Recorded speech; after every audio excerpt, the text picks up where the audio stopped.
જો આજે મેં ઘરે દૂધમાંથી પનીર બનાવી લીધું છે, તો પનીર મસાલા બનાવવા છે કે પનીર ભુરજી બનાવી છે? પનીર મસાલા મસ્ત લાગશે. તો ચાલો લાવો. તો ચાલો મારી સાથે ફટાફટ એક અલગ જ રીતે પનીર મસાલા બનાવી લઈએ. જો સબ્જી બનાવવા માટેની મેં તૈયારી કરી લીધી છે, તો હવે પનીરને કટ કરીશ. જો કટ કરી લીધું છે, આ એક્સ્ટ્રા છે.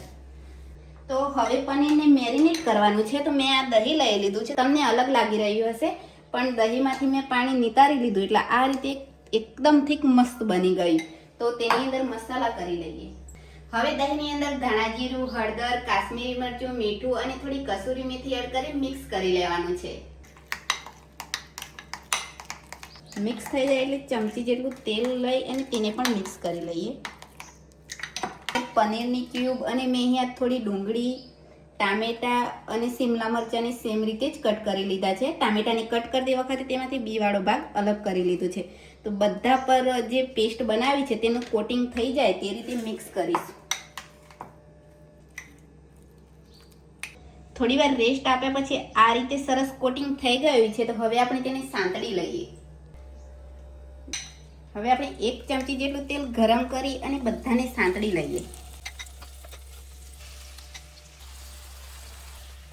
કલર ચેન્જ થાય ત્યાં સુધી આપણે સાંતળીશું. જો કેટલું મસ્ત સંતળાઈ ગયું છે, તો હવે આપણે તેને એક પ્લેટની અંદર કાઢી લેવાનું છે.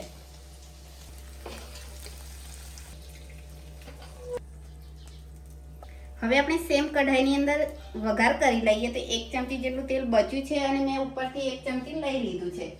1 ચમચી જીરું લઈ તેને સાંતળીશું. સાથે જ મેં અહીંયા તમાલપત્ર લઈ લીધું છે. તમે ખડા મસાલા કોઈ પણ જે ગમતા હોય તેનો ઉપયોગ કરી શકો છો. જીરું સંતળાઈ જાય એટલે ડુંગળી અને લસણની કળીની મેં પેસ્ટ બનાવી લીધી છે, તેને એડ કરી લઈએ. સાથે જ થોડી હિંગ ઉમેરીશું. હવે ટામેટાની પ્યુરી એડ કરીશું. તો સાથે જ ગ્રેવી માટે મસાલા કરી લઈએ. ગ્રેવીની અંદર મેં અડધી ચમચી કાશ્મીરી મરચું, 1 ચમચી લાલ મરચું, 1/4 ચમચી જેટલી હળદર, 1 ચમચી ધાણા જીરું અને અડધી ચમચી પનીરનો મસાલો લઈ લીધો છે. તેની જગ્યાએ તમે ગરમ મસાલાનો ઉપયોગ કરી શકો છો.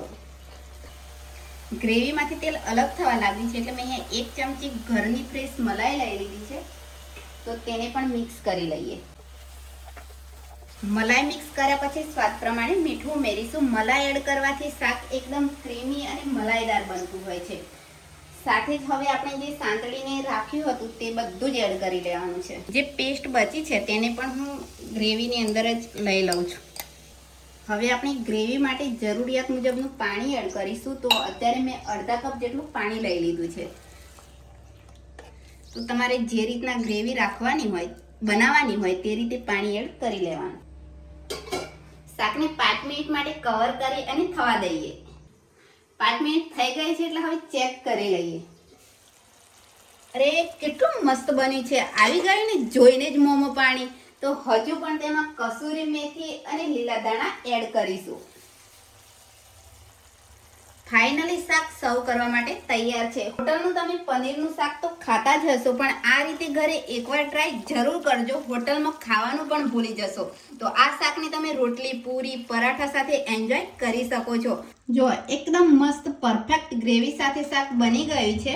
તો જોઈને મોંમાં પાણી આવી ગયું કે નહીં તે મને કમેન્ટ જરૂરથી કરજો. અને હોટલમાં તો તમે ખાતા જ હશો, પણ આ રીતે ઘરે એકવાર બનાવજો. તો હવે આપણે એક નવા વિડીયો સાથે મળીશું. ત્યાં સુધી બાય બાય.